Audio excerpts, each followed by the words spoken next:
Wendy Fisher, somebody who's very good at making very nice turns in very consequential terrain. I think you can see for yourself. Again, very pleased to have Wendy here this evening. Wendy is a two-time extreme skiing champion. Wendy was on the U.S. ski team. Wendy has been doing it for a long time, and it is an understatement, I think, to say kind of paved the way for women, certainly in big mountain skiing, but kind of just paved the way for big mountain skiing, I think, is also not an understatement. So, Wendy, we're happy to have you here and would love to have you come up. Thank you. Thanks, you guys, for coming. I want to just kind of go through this trajectory of yours because it's a very interesting one. So let's start with where you grew up. I grew up in Lake Tahoe and was part of the Squaw Valley ski team and had two brothers to chase around and then got into ski racing in my time in Tahoe. So how old were you when you started ski racing? I mean, that's relative. I probably was in my first race at 5, fun race, and then 7, it got more serious. And but yeah, I mean, I was skiing since I was 2, and it was our family sport, just like a lot of families here in Crested Butte. Yep. But this wasn't the ski racing stuff in a way takes on a more traditional looking path a little bit later. But my understanding is you weren't just around banging gates at an early age. You were still exploring the whole mountain and kind of just doing both. Is that right? Yes. I mean, this day and age, when you're a ski racer, it definitely takes on a different form earlier.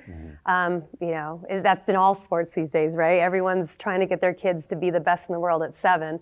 But I mean, at Squaw Valley, and we raced, but we also played a lot. I mean, we just chased each other around the mountain, and it was more of, the focus was just skiing, and it happened that every now and then we'd go around gates.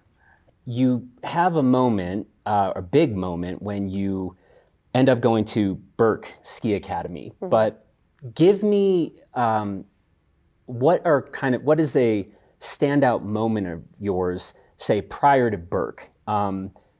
Interesting memory, just a kind of standout marker for you as you think back to those times in your life. Just skiing before Burke and what, I just remembered I had no choice. It was, I didn't even question not skiing. My older brother skied. My parents moved us from Davis, California to Lake Tahoe so we could ski. It was just ingrained in me that we were a skiing family, and there wasn't many other things. We didn't have hockey. I just didn't know of other things, so we just went and skied all the time. Apparently, my parents told me that I loved it, and they would come and find me skiing in the rain when everybody else was already in the lodge. And skiing has taken on a lot of forms. I know you heard me talk a few weeks ago, but my brother who got us into skiing, he passed away skiing. And I think that took on a whole nother entity for me in terms of what my drive was as a skier. Maybe it had something to do with him, being that he got us to become a ski family, and then it didn't work out so well for him. And then I just remember the freedom and the joy, and we just played. Every day was a play day when we were on the mountain. And I think that's what captured the love of the sport for me. And then I started to get good at ski racing, and I don't remember thinking much about it either. It was just something I would show up and go to races, and I started winning them. I reflect back, and I'm like, I don't remember learning to race.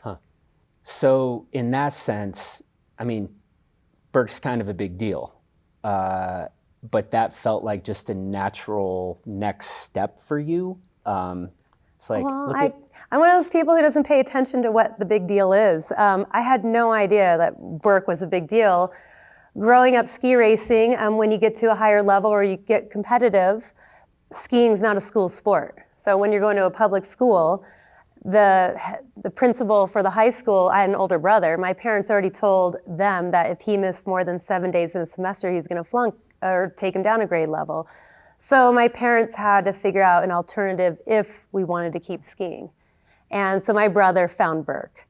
And so then when it came to my turn, basically it was a no-brainer. I just knew if I was going to continue skiing, I had to leave.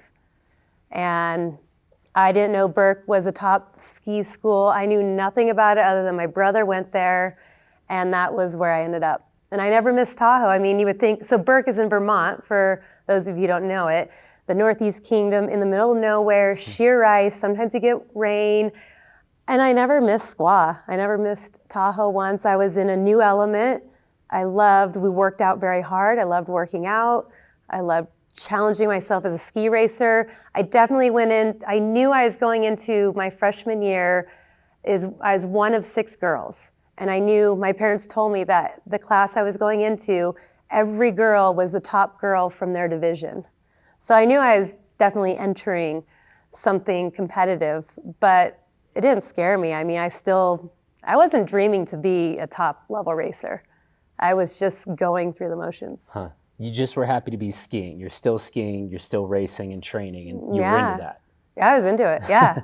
I mean, I remember when I was younger, and even at Burke, we always go through these times of, okay, you guys, you need to write your goals out. And I knew I had to write, make the Olympics, because you're kind of an idiot if you don't. You're in this platform, and that's what the coaches want you to see. But I honestly never even cared at that point. I eventually did care, but when I was younger, I just skied to ski. So I just followed my heart.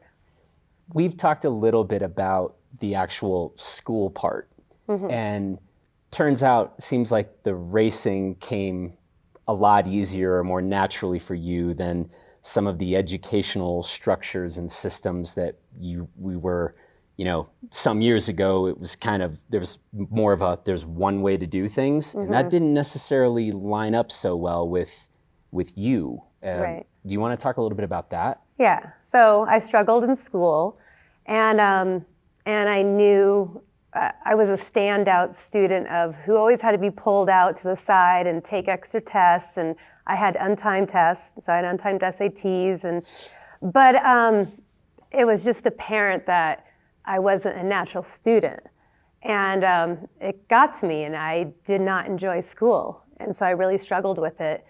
I remember even at Burke, I was like, I don't want to go to college, but if I'm gonna go, I knew I would figure it out. I was a hard enough worker. I knew I would get through it, but athletics were different. Athletics, right from the get-go, people complimented how well I was doing. I was winning cross-country races when I ran. I was water skiing and picking up that really well and quick, and snow skiing. So everybody patted me on the back when it came to sports, but when it came to school, I was embarrassed and pretty shy in the classroom and too afraid to speak up. So, anything athletic, I just took it and ran, and that was my freedom. That was where I felt confident. I felt good about myself. So that's pretty much why I probably got into sports so much. Do you think, and it seems to me that today, I'm not prepared to say that we've got kind of different learning types and different educational systems sort of dialed right now, but I think it's better than it probably was some time ago. Do you think it would have made a pretty significant difference for you if there was less of everybody's got to learn this way, this is how we instruct? Do you have thoughts about that? Yeah, I mean, I definitely think I was a different learning style student. And, the public school system did not really help do me justice. Burke did, actually. And Burke, we didn't have grades. So it was awesome. And so, I went there. It was all about Burke, you had to earn your respect with the coaches and teachers just by trying hard. And if they saw that you were trying, they're there to help you. We got into colleges, they write evaluations on what kind of student you are, what kind of kid you are, all across the board. And I mean, kids get into Ivy League schools from Burke without grades because those schools like Williams and Bates and CU and DU and UVM, Middlebury, they know Burke now. It's been around for a while. I'm about to go to the 50th anniversary of the school in June. So these schools started to respect the process and what the teachers wrote. And when I graduated, a classmate of mine who was super smart, she applied to Harvard, Bates, Williams, and she got in nothing because she didn't get good evaluations. They said she's smart, she knows she's smart, she doesn't work hard. So she had to go back and earn the respect of the teachers and the faculty to then go and get into a really good college. So for me, it was the best environment because the teachers lived on campus. After class, I'd go up to the teacher right away and be like, can you meet with me again to explain this all over again? Because I'd kind of get stage fright in school and in the classroom. And so it was definitely just the quite opposite of outside of school arena for me.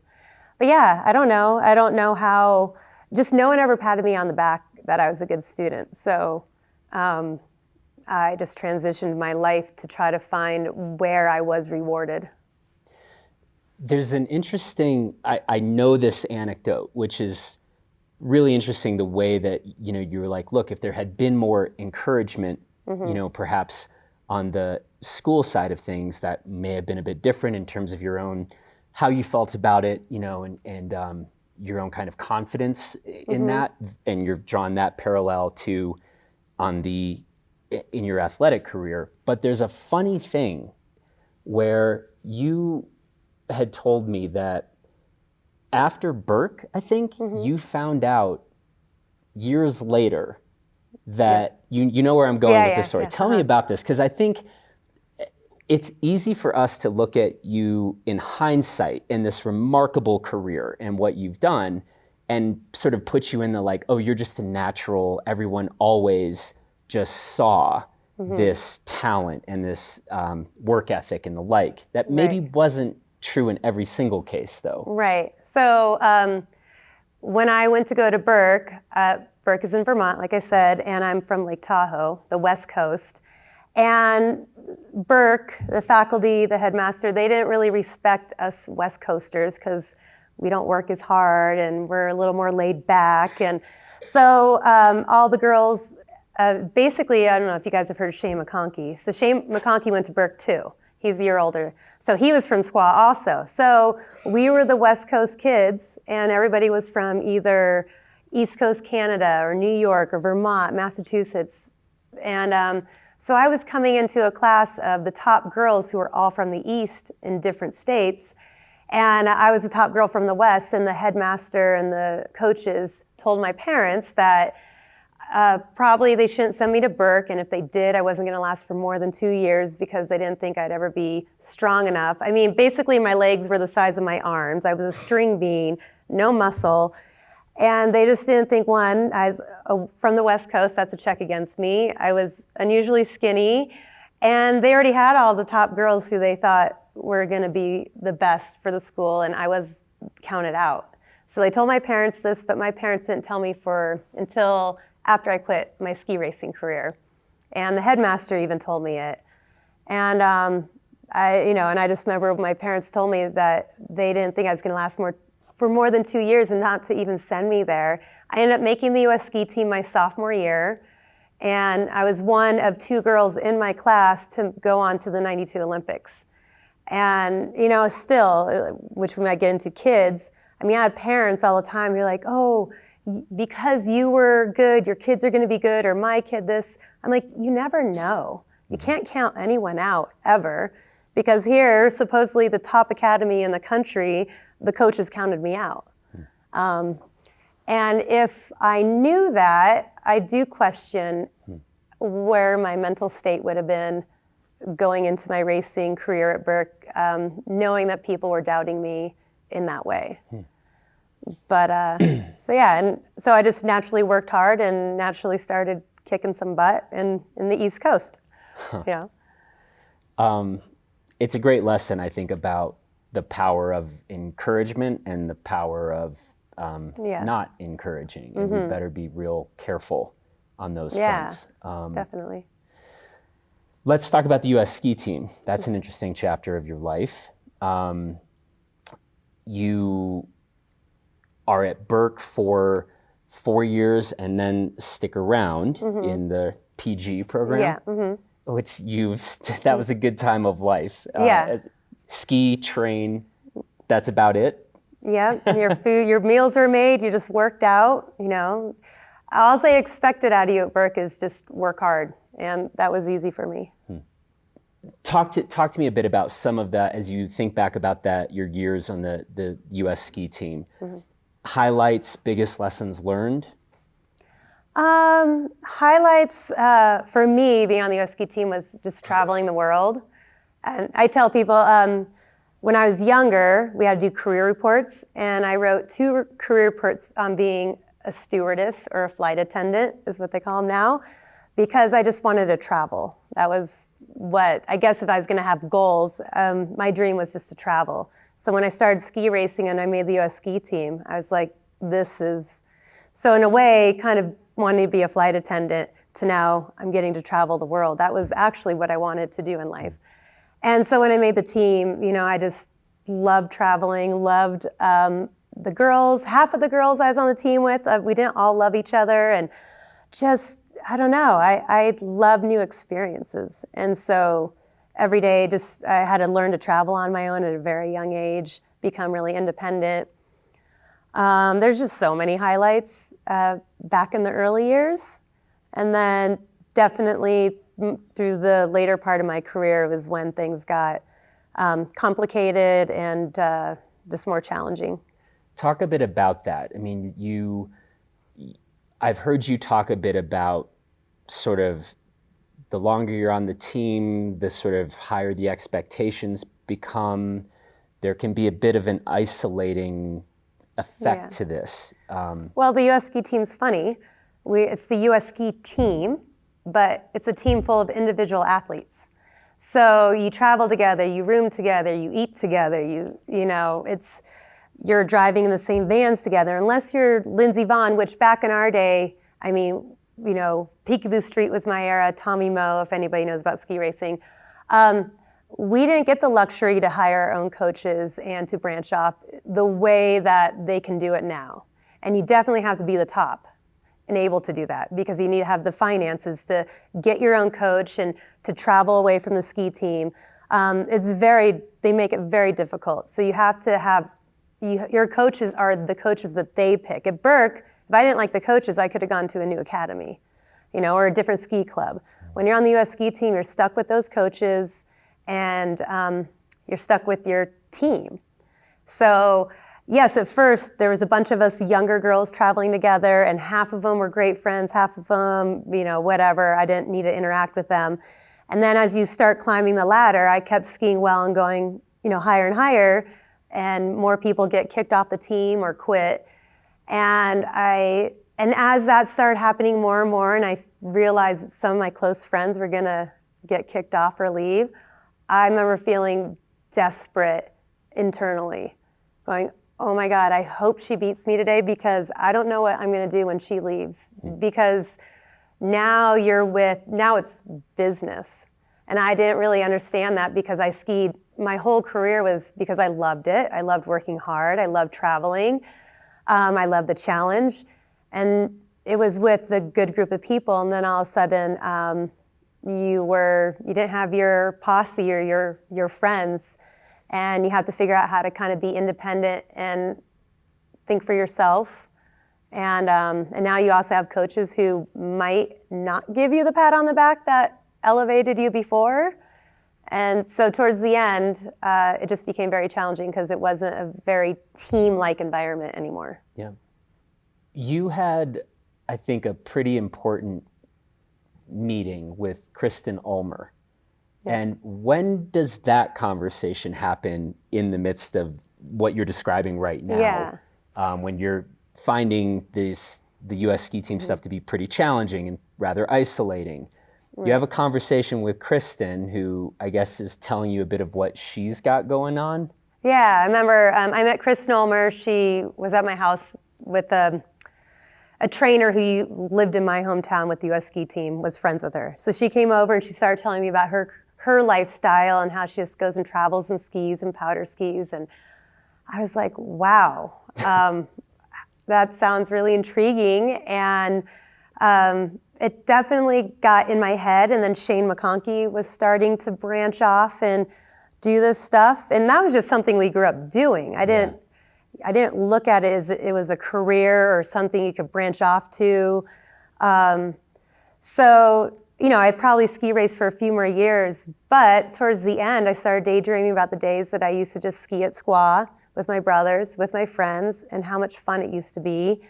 And I don't want to say ski racing wasn't fun, because I loved it, but the environment was no longer, it just didn't feel like it was my place anymore. And no disrespect for any of the teammates or anything, because you need to have that mindset.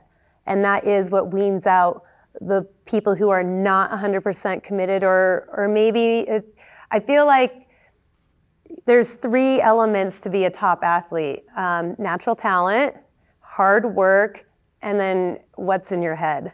And ultimately what's in your head kind of weans out everybody else eventually. So if you're not strong up, and I reflect back and I look at my career, and I regretted so much towards the end of my ski racing career, like, why couldn't I get it together? Why couldn't I see what I can see now being away from the sport? But I don't think I could ever have changed my mental mentality. I just wasn't that fierce of a competitor to isolate other people away, or to not be friendly, or to not be a teammate. So once I realized that I could not hold my own in that environment, it was time for me to leave. So there's a segue here to, and it's a really interesting story, but so there's this segue to big mountain skiing. And talk us through that piece of this then. How does this get going for you? Well, so kind of from afar, I was watching Shane, and he was having so much fun being a goofball and getting into bump skiing, and I'm like, bump skiing? Shane, what the hell are you doing? Like, that is like against all alpine racers' futures, bump skiing. But he was making a scene on the bump scene, and then he was getting a big mountain and filming. And so I'd show up at Squaw. I was still on the ski team, and I remember it's Christmas break, and Shane was home, and I ran into him, and I was like, hey, Shane, can I go follow you around today? And Scott Gaffney, who he didn't really talk to me much, but I followed him and Shane around, and Shane and I would just hang out with Scott, and Scott was filming Shane doing all these hits, and I don't know, he was just having so much fun, and so that definitely got in my head. I eventually left the ski team. I moved back home to go to school at Sierra Nevada College, and I was there to race on their race team. And after a year, I'm realizing that I'm not trying to be an Olympian anymore. I'm not trying to be the best ski racer anymore. I just could barely get down a ski course. So I gave up my scholarship, and I told my dad, I faxed him a letter. This is back in the faxing days.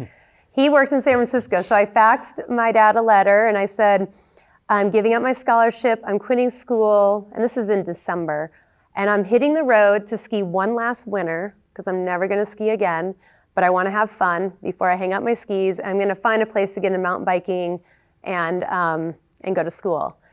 And I put that same note, not as detailed, under my coach's door, and I never saw him again. And I moved all my stuff out, packed up my car, and I went on a road trip and ended up here in Crested Butte.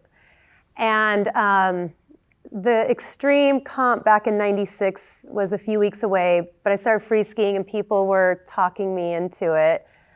And they're like, oh, you should do this extreme comp. I'm like, no, I'm never gonna ski again. I'm just here for fun. And then it started to kind of get in my head, and people started showing me the venue.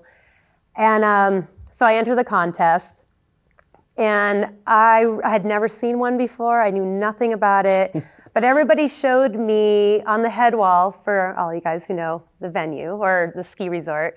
Head wall was day one, and I was told that all the girls, when you're looking up at the venue, cross angle goalie, cross that whole area, and then would ski skier's right of angle goalie.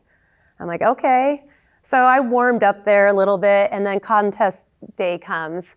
And I haven't watched a contest in a long time, but back a long time ago, hundreds of people at the base of head wall, kegs, barbecue, chairs, like people just lounged out.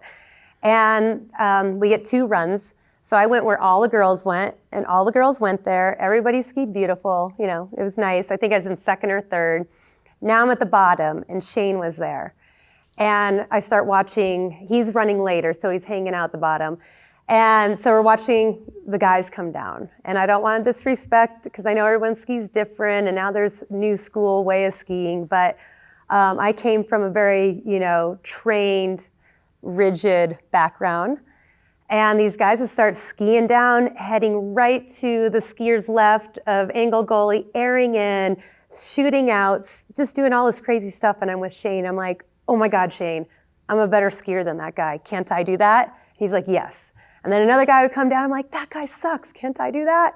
He said, yes. So we did that for like about 5 runs. And then he helped me pick out a line. He's like, all right, this is what you're going to do. And so all the girls went up for their second run. All the girls went back, skiers right of angle goalie. And I start skiing right down to the left rock edge. And everybody, when they started seeing where I was going, just started freaking out. And I remember skiing down going, oh my God, this is so cool. And then I got to this air into angle goalie, and I stopped. And this is back in the day when you could pause. And I paused. And I just took it all in, and I was just like, this is amazing. And I'll just add that I'm on 200 GS race skis with Derby Flex. So I'm in like old school stuff. And I sent the air, and then I landed like just in enough space where my skis can straight shot out. And then I did like 3 or 4 turns down to the finish. And everyone surrounded me, and they're like, we've never seen a girl do that. That was amazing. And I remember just thinking like, okay, I can do this, you know? And I still was on the path to never ski again, but Shane just kept saying, Wendy, you need to go to the SIA show, you need to promote yourself, you need to keep doing this. And I'm like, nope, Shane, I'm never skiing again. And then after the contest, I was here for a few more days, and I ended up packing up my car, driving back out to Tahoe. I did the Squaw event, won it, did the Kirkwood event, won it, went to Vegas where the SIA show was. Dina Star gave me some money to help me get to Alaska, flew up to Alaska, won the Worlds, and I never quit skiing. Yeah, I never quit skiing. Yeah.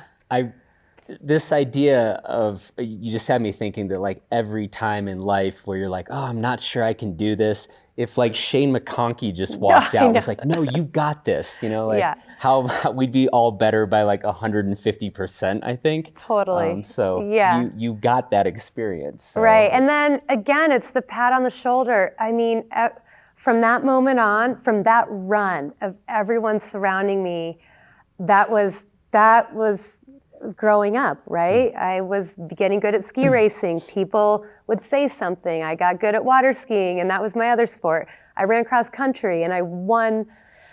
So here I am, like suddenly my heart, like that moment, I was like, I'm home again. This is where I need to be. Like I'm surrounded by a community of men and women, and even the women, I must add, because I left a community of women who I didn't feel that support. So now I'm in this free skiing world of everyone's just like, we want you to get better because this makes the sport better. And so all the guys, all the girls, we'd go to contests. I realized that again, this is where I'm meant to be. And it was an awesome feeling, like definitely, because when I left ski racing, it's like, man, I was like 23, 24. I thought I was kind of old, but no. Now you look back, that's really young. But I just remember thinking to myself, I just trained my whole life up to this point, and now I'm done skiing. Like, what's my future? And nothing against ski school or like teaching skiing, but at that point, because I do teach skiing now, but that was not my next path. I wasn't meant to be a teacher yet. I didn't want to teach. I wasn't done skiing, even though I thought I was done. So that whole world of big mountain skiing blew up pretty much in that year of 96, 97. And then Mike Jakewit got us all together, Kent Kreitler, Shane McConkey, myself, Allison Ganna, a bunch of influencers, even though I was new to the whole free skiing thing, got us together to talk about a new magazine for kids, and that was Freeze Magazine. And I really think that magazine, I don't know if you guys remember Freeze Magazine, but that I think really opened the door up to young kids now seeing a future in skiing that wasn't racing or freestyle, you know. Yeah, it was really cool. Talk to me a bit about the filming. You filmed with Warren Miller, you filmed with Matchstick, and you were one of very few women filming at that time, it seems, and you've got some interesting kind of stories and perspectives on that, I think. Yeah. Well, I think, you know, I grew up working hard and definitely at Burke, training hard, just no complaints. I mean, it was all sweat and hard work, and you achieve things. So now I'm in this atmosphere, and I was being the only girl asked to go travel with Matchstick with all these guys, and you know, I learned to just zip it. If I wanted to be with these guys, I just zipped it. I didn't whine, I didn't complain. I just tried to work hard so that they would invite me back. And I know if I'm going to be a thorn in their side, they're not going to want me to be a part of their crew. And I very much wanted to be that, so I just bucked up and I didn't complain. I'd be terrified on a run, but I would just mentally have to pull myself together because I wanted to be asked back. You talked a minute ago about feeling supported, and did you feel that same amount of support when it came to the filming stuff? Or did that feel more like, I don't know, kind of a little bit more of a culture of like, why are you here right now? Or what was that dynamic like? No, those guys supported me 100%. Yeah. I traveled with Matchstick for maybe like 7 years, and it was definitely a highlight. I loved being one of the boys, and I was treated like one. I mean, I had to sleep in a shitty place just like all of them, and I just sucked it up. And we would be in the middle of nowhere in cabins with hardly any running water, and that is, you know, it was a family, so you were all in it together. And they definitely supported me, helped me pick out lines. The hardest part was the pressure you put on yourself. I mean, with filming, you get one chance to do that line right. So the stress is almost making sure you have the line right, that you don't mess it up, because you can't go up and do it again. So in a way, the intensity of big mountain skiing and filming was almost harder than ski racing. Ski racing, you go blue, red, blue, red, blue, red. You look ahead, you can see your path. It's just about being dynamic, quick, strong. Big mountain skiing, man, your life was on the line, and you had to make sure. And actually, in some of those runs in the video, I'm actually lost, and it worked out in my benefit. I hit a bigger air than I would have planned. I was a spontaneous skier, and definitely from my background as a ski racer, I was able to mess up and still pull it off because I was good in my sport. But yeah, no, all those years, I always felt like they wanted me there, that I was not a hindrance to them, that I helped support, even though as a group of guys, I helped elevate their level, or I wasn't holding them back by any means. I also have heard that you made Seth Morrison's short list at one point in time of people who he was willing to go film with, which might be actually the biggest accomplishment of everything we've just talked about so far in your career. It was, yeah. I was pulled into MSP's office one time, and they said, so Seth, you know, if anybody knows about Seth, he doesn't put up with whiners or people who can't make decisive decisions. He's out there to do his job, work hard, find gnarly lines that are death-defying, and he doesn't want people who are just going to bring down his mojo, I guess, you know. So I came in, and they're like, Wendy, Seth just said that he has only a few people that he will allow to film with him. And I was the only girl and one of the few people that made the list. So that was definitely a big accomplishment, that I was worthy enough and easy enough to travel with. So this is one of the kind of bigger questions that I had, is that you were really pioneering a lot of this stuff. I I think we're in a spot today, and I think it's good that we're in this spot today, that there is a move to being more inclusive, right? To try to reduce some of the roadblocks or obstacles or friction. We want to get more women involved in, we meaning I think the broader industry. We're generalizing here a bit. When I think of your story, I think of somebody who maybe didn't have so much this kind of, I don't know, infrastructure of support. There weren't a bunch of women's groups. It's a different level, I think, today, and I think there's still a lot of work to be done in these regards, but I'm curious what you sort of think about that today versus what you were doing. On the one hand, you were saying, even if it was among maybe a smaller group of folks, including like Seth, Morrison, Shane McConkey, you were feeling supported at certain moments, but there's also an element where sometimes you were just walking through the door and you were like, I'm gonna say yes, I'm gonna go do this. I really, truly don't know what is about to go happen, but I haven't heard you express a lot of hesitation about any of these different steps or transitions in your life. No, I fully think with my heart. I don't think with my head. I don't let that interfere in my path. So if something comes my way and it sounds exciting, I'll do this. Okay, here's an example of I don't think things through. I'm up in Alaska, hadn't been up there for years. A girl who I used to compete against with, she's a badass. She became a mountaineer, a guide up in Alaska. I have tons of respect for her. Her name's Kristen Kramer. And I'm in the Santa Lodge, which is an famous place up in Alaska. And I walk in, she's there, and she's telling me how she's planning a trip with a girlfriend to Denali. And they're gonna go to Denali. And I look at her, I go, oh my God, I've always wanted to go there and like climb there. And honestly, I've never thought about it in my entire life. I called my boyfriend at the time, like, who's now my husband. I'm like, I'm gonna go to Denali with Kristen Kramer. He's like, Wendy, you hate snow camping. I mean, I'm not even a good camper when it's not snow.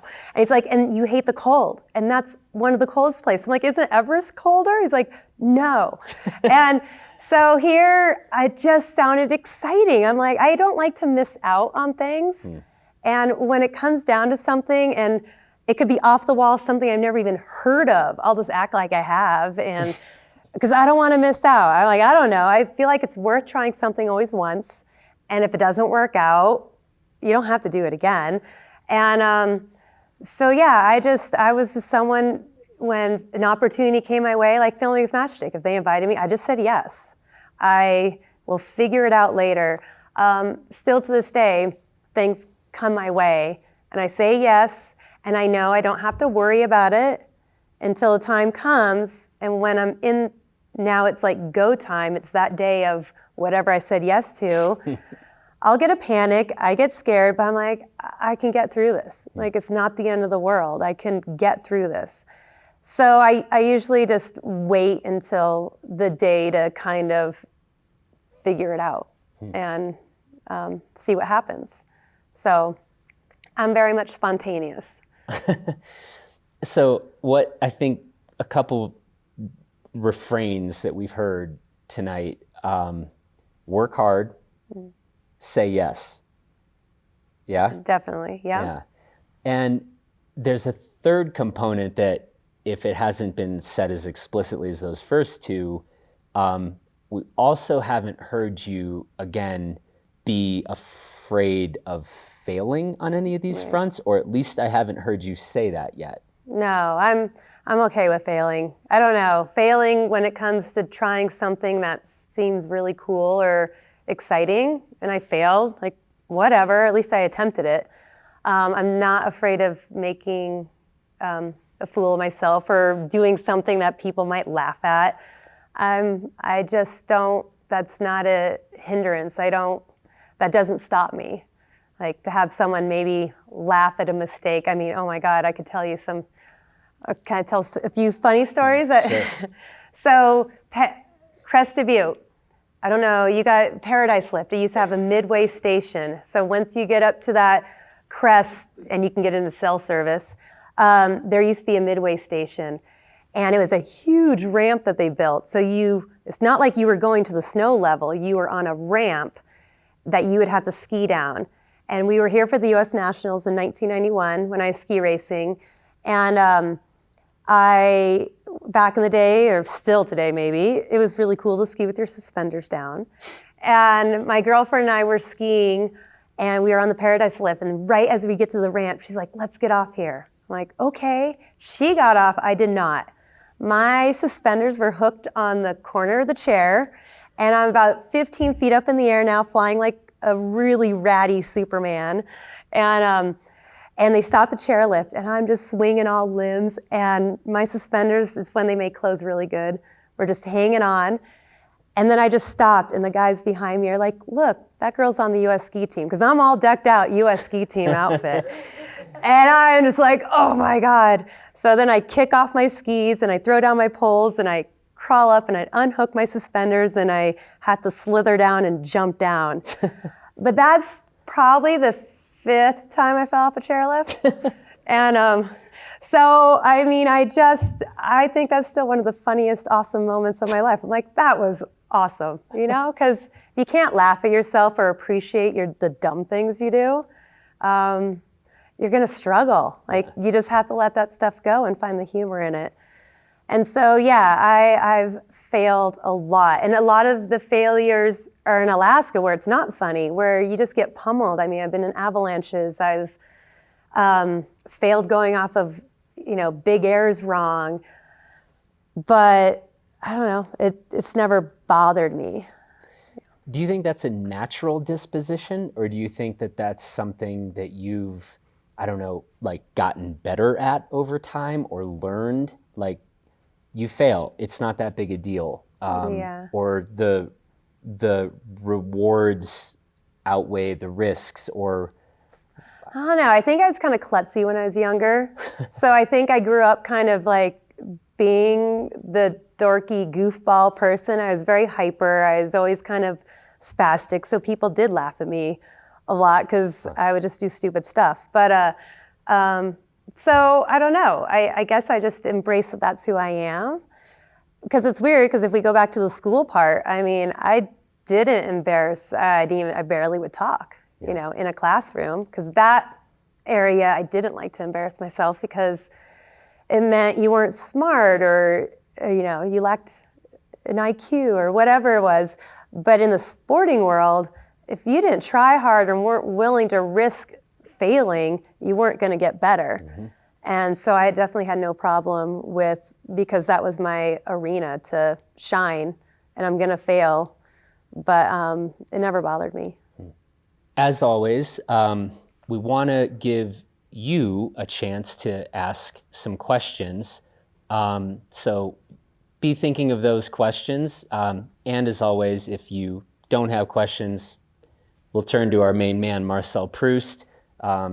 Those are hard questions, so you better hope that they're, So, but before we do this, or as you guys start thinking through what you might want to ask Wendy, I guess we'll all wrap with advice that you might have for a group of, let's say, undergraduates who are either involved in their own athletic careers at this point or are kind of just thinking about and trying to navigate the future and who knows what's next. What might you have to say to such a hypothetical group, given your own experience in life so far? Well, like I already said earlier, I wasn't a goal writer. You learn that you're supposed to write where you want to be in 5 years, what job position do you want, how much money you're going to make.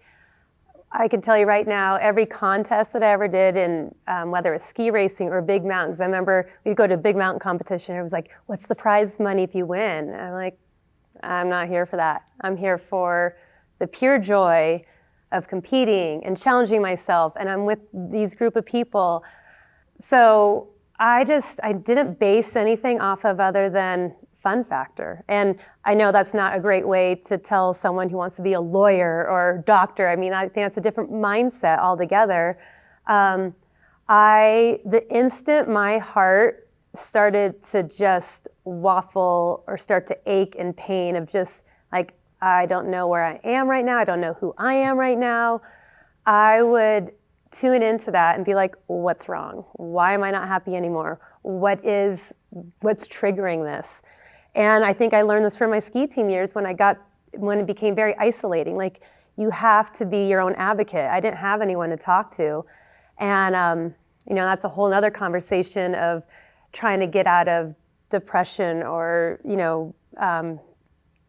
the things that you can get into when you're down. So I was like, well, I'm not happy. I'm down. I'm done with this chapter. So like on the ski team, I was there. I was super depressed. I was sad that this chapter is coming to end. I've worked my whole life as a ski racer, but it's not happening for me anymore. And I quit. And I just, and then when I got into the big mountain contest and I just felt full of life, I was like, well, I'm still young. Why can't I need to do this for a while because I need to feel that happiness again. And then it just never stopped. But I'm still like that. I have this gauge of that sounds really exciting to go that way. And I'll go there. I don't know what's on the other side and I don't care. Mm-hmm. If you don't try, you'll never know what's on the other side. So I'm just one of those people who, is the price right? That part doesn't matter to me, but I want to know what's on the other side, regardless. So I don't know. You just have to take chances. You have to, even if you feel scared to make a decision, but it seems exciting to you, then you got to go there. Don't let the fear stop you from being afraid of what's on the other side, because you never know. I don't know. So I'm a believer that you have to get really in tune with yourself, and you can be your own advocate of understanding your personality and your emotions to tell you what's a good trigger or a wrong trigger. Questions? This question is, as a sponsored athlete, you've had the opportunity to work with top brands in the industry. Can you tell us more about the relationships with those sponsors? Specifically, what are some of the elements that help create a good partnership? With sponsors? Yes. One, just respecting that they're sponsoring you. I've always appreciated anyone who is willing to help me out. And, again, that's the support of identifying that they believe in me. And I would do anything. I mean, I used to write postcards to all my sponsors, like, hey, I'm in Europe, and thank you so much for sponsoring me and having me part of your brand. And, and they'd be like, hey, Wendy, we want you to fly up to Whistler, and can you do this photo shoot? I'd be like, hell yeah, I'm on the next flight. I was always available to them. I definitely appreciated that they saw value in me, and I always wanted to upkeep that value, and that's how this whole industry works. But I have to say, the new way it works with Instagram and Facebook, and I've had a hard time with that whole side of the industry, because it used to just be when Matchstick or TGR or Warren Miller put out their film, that was your marketing that you just invested everything in for the year, and that told the story, not like the daily post or the weekly post with the monologue about their life. I don't know. I just feel like it's almost too much nowadays. I try to support the companies who support me and show the respect of what product they have. So hopefully that answer it.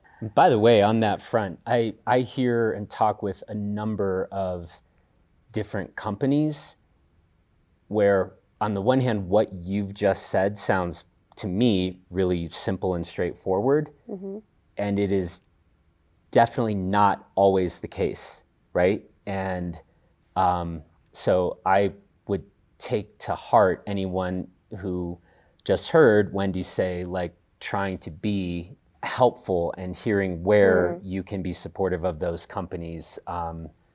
That seems to, I would say, be an element that is sponsored athletes some of them could stand to be reminded of that. Yeah. Yeah. Yeah, and I'm still close to a lot of companies who I'm not even with anymore, you know. You don't want to burn a bridge. I also learned that in the ski industry is a small industry, and someone who you pissed off with one company might turn around and be with another company that you're now with, and you have to work with that person. So it's a small world, and you treat everyone with kindness and try to keep things to yourself or go directly to the person involved, but show your enthusiasm for the people who are trying to help you out, you know? What zone or feature on CB has always freaked you out? Oh, let me think. What zone? Well, I have to say there's definitely elements on the edge that I wish I would go for more, but you know, it's all about how it's filled in and everything. Where else? I'm trying to think of, well, I know unfortunately Big Hourglass isn't opened very much anymore, but I did get the privilege to ski in that venue and do contests. And that was one of the most challenging and scary, as much as it sounds like it's awesome to have that venue open for a contest, it's rotten snow most of the time, you know, because they don't bomb it. It's not like people are skiing on it. And I just remember it was definitely one of the most terrifying moments because you don't know the area all that well. I guess one thing, body bag. So I can do the lower air body bag. And 2004, I won the contest. I was actually pregnant with my son. 2005, and I aired out of body bag. But then 2005, Jen Ashton from Canada came down and she competed. And I did my same body bag, and she did the upper air. I didn't even know it really existed. I hadn't seen anyone do it. And she just launched it, and I was like, wow. And so I think my years, I think I've gone beyond being able to want to attempt that, unless it's huge. But that was awesome. I know all you boys can do it out there, but to me, that was a pretty cool line.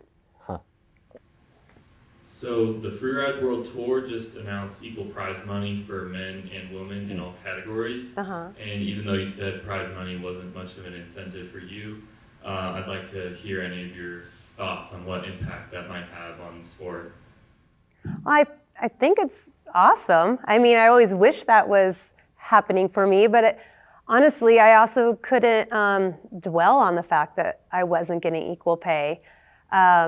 I don't know. I'm not a very confrontational person, so I'm not a great female advocate in terms of that because I don't like to ruffle, beyond my aura, I guess. But yeah, I think that would have been awesome, and I'm glad to hear that.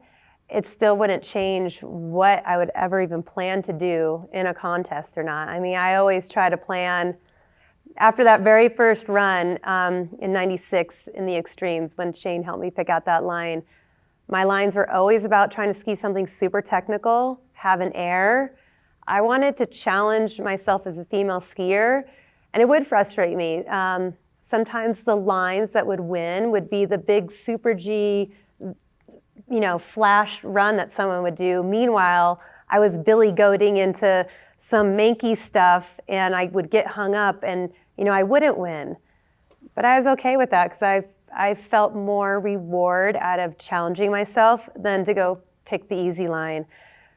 So I'd probably still try to pick the hard line and maybe end up not winning because I might get hung up on something. That I was more empowered. It was more empowering to me to try to push something that I knew was a challenge and maybe wasn't capable of pulling off, rather than trying to find a line that was super easy and didn't take much mental thought or courage. And I remember filming a lot.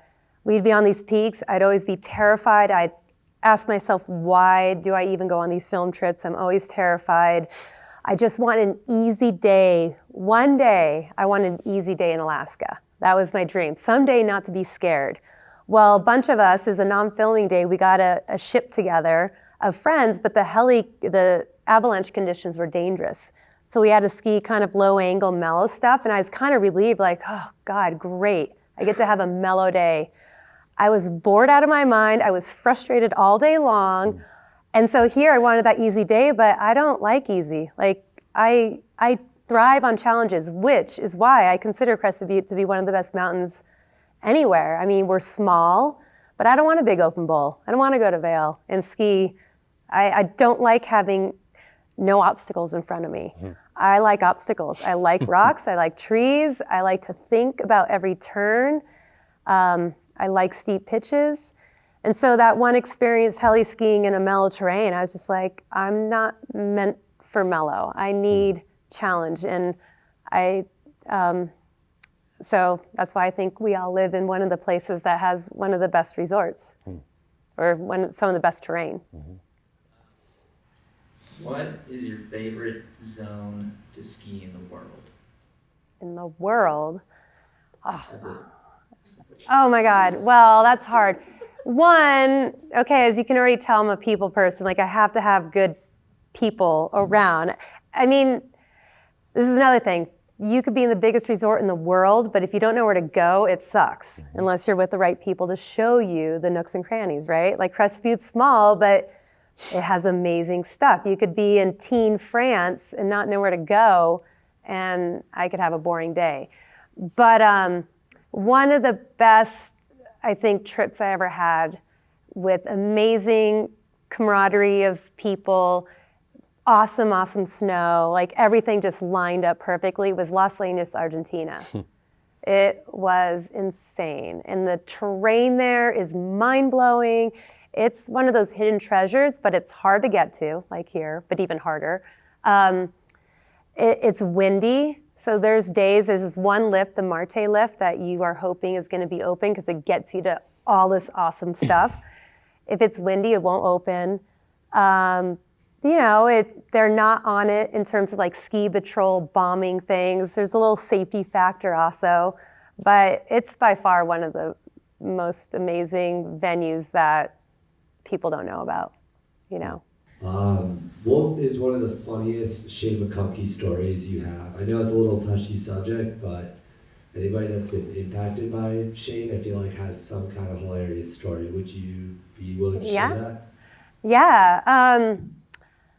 I tell this one often because it's super funny. Well, in Portillo, so Chris Davenport started a camp called Skiing with the Superstars. And so now we're with Shane just in a teaching venue, and we are in Portillo, Chile, and we have a sushi night in this one bar area. And we just finished up. We have some sushi that's still sitting around, and a group of people come in who are just lit up on red wine. Their lips are just fully red there, but we know them, and they sit kind of across from us, and Shane's like, watch this. And he packs up a huge wasabi ball, puts it underneath one of the fish, and then we pass it around. And so we're like, hey, do you guys want some sushi? And we pass the tray, and it makes it around to them, and we all know which fish has the extra wasabi. And so people are grabbing it, and we're just watching it, and they have no idea what's going on. The one guy, he grabs it, and he starts eating it, and he doesn't say anything to his friends, but you instantly just see him stop. He's no longer laughing, no longer engaging with people. He starts sweating, turning really red. You could see the panic in his head, and we're all just sitting there like fully cracking up. And he swallows it down, but just the whole setup, and I don't know if I did it very well, but it was just hilarious, and definitely one of the good pranks. And then he also brought his bass chute with him. And so he rigged me up, and in Portillo we could do this because in the US everyone's too strict. But he rigged up the gear, and he's like, Wendy, you're gonna ski down and fly. And I'm like, oh my God, I don't know what to do. But he put a radio on me. And so I start skiing down, the chute comes up, and now I'm flying. I've never been in a parachute ever in my life. And so Shane has a magical way of talking you into just stupid stuff. So he's radioing, he's like, pull right, pull left. And I'm just floating over, and there's people skiing down, and my feet are about 20 feet above them, and just looking. And then I start coasting down. I get to the bottom of the lift, and and just land perfectly. But it was just so cool because Shane was just skiing right below me, radio it the whole way, like pull left, pull right, do this, do that. And he's someone who you would think you wouldn't want to trust in his hands, but he always pulled through like that, yeah. So, and I think you had a question? Yeah. I was wondering, since you said you're a people person and you say yes to everything, I'm the same way where I just like say yes to people, and then I find that I book myself too much and then I take the fun out of it. So my question is like, how do you say yes to those exciting things, but you also say no to the things in order to like take care of yourself too and keep that fun in it? That's a good That's one. a good one because I'm there right now. I've been running around nonstop. And I think you start, I'm a lot older than you, you start to wean out, you start to tell which ones just maybe won't be quite as satisfying so I'm 48 and I'm just learning to kind of say no to things. It's taken me a long time because I am just like, oh my God, someone wants me to do something with them or someone's gonna invite me on this trip and do this and that. And I have started to kind of discover to just read it. My gauge is, I have another funny story I could tell with Mike Douglas, but basically if I think I'm gonna regret it and I can't go to sleep at night because it bothers me that I said no, that's something that then I have to jump on. If it doesn't keep me up all night and I don't really think about it much, then it was a good decision to pass. And that is also, like maybe you tell someone to give you a day or two to decide, and if it's something you can't stop thinking about, then you have to do it, you know? So if you guys want to Google Supermom, go to Wendy Fisher Supermom. Mike Douglas did a Solomon Freeski TV episode on me. And he takes me to this air that, and I actually had one of my worst crashes. It's in the episode. One of my worst crashes of my career. And that was the first run I took. And now I kept filming because it was a story on me coming back after kids and stuff. He takes me this huge air and I'm standing on top of it and I am just, in my head, I'm just swearing at Mike Douglas. I'm like, oh my freaking God, I cannot believe he brought me here. But again, it was this thing that like, Mike thinks I can do this. Yeah. And it was one of my bigger airs that I probably ever did. It's one that I didn't like because if you do I like airs that once you air, all the terrain that's in your way is gone. But this one just jutted out. And even towards the end, it seemed like it grew bigger.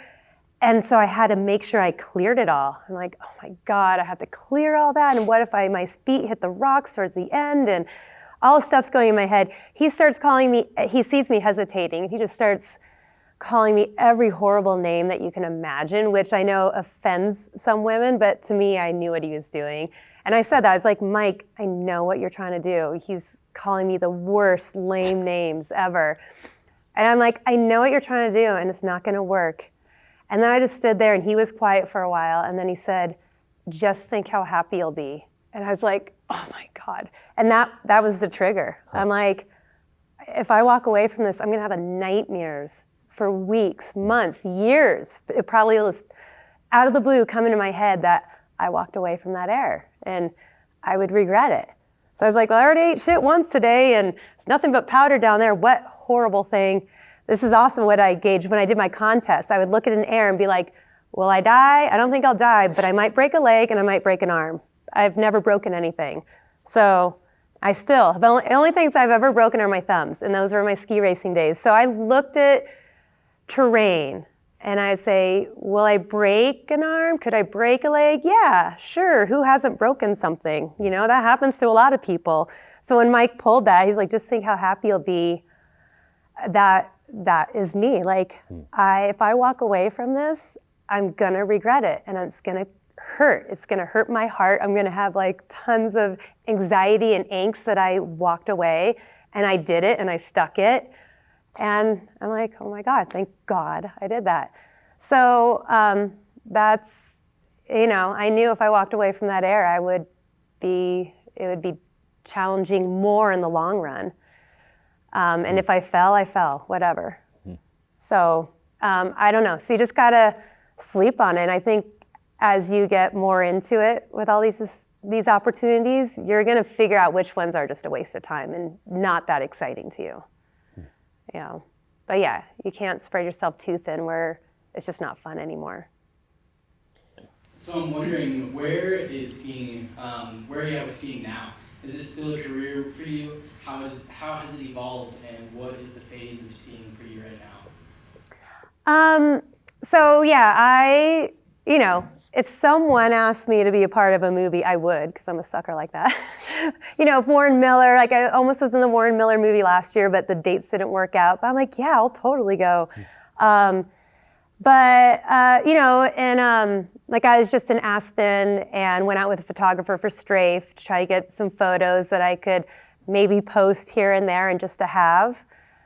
But I mostly teach. I teach now for Vail or Crested Butte, but I was a non-employee who could teach for the last 12 years on Crested Butte. I travel around and ski with clients. I'm going to go to Telluride and I ski with the group and I'm going to give a talk. Then I'm flying to Europe and I'm skiing with Franz Weber and Franz Klammer and skiing with a corporate group. So I still try to make skiing my career, but I'm also trying to figure out how to phase out of just doing it for fun. But I love teaching people too. Like I love now that I got most of the skiing out of the way for me and I am ready to help others get better. I do love skiing with intermediate skiers and even expert, but you get more reward when you're teaching someone who has lack of confidence, doesn't believe in themselves, and you start getting them down harder runs or different terrain. So I'm still doing that. And I'm with my kids a lot, skiing with them. So I wouldn't say I'm not chasing the movie lifestyle anymore. I'm not chasing the photo shoots to be a part of different magazines and stuff, because one, it's just expensive. You're basically paying your way now. Or I would be. And I have a family. But does that hold me back from skiing the way I want to ski? No. Like, you guys find me in Crested Butte, and I get egged on to go hit something, I'm totally willing to do that. Actually, I just skied with my son and a bunch of kids. I had a day off from skiing in Aspen races, and they're hitting airs, and I follow them.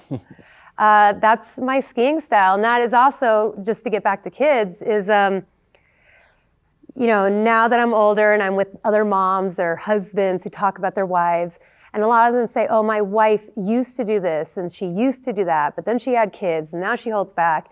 And my whole thing is like, screw that. I want my kids to know me.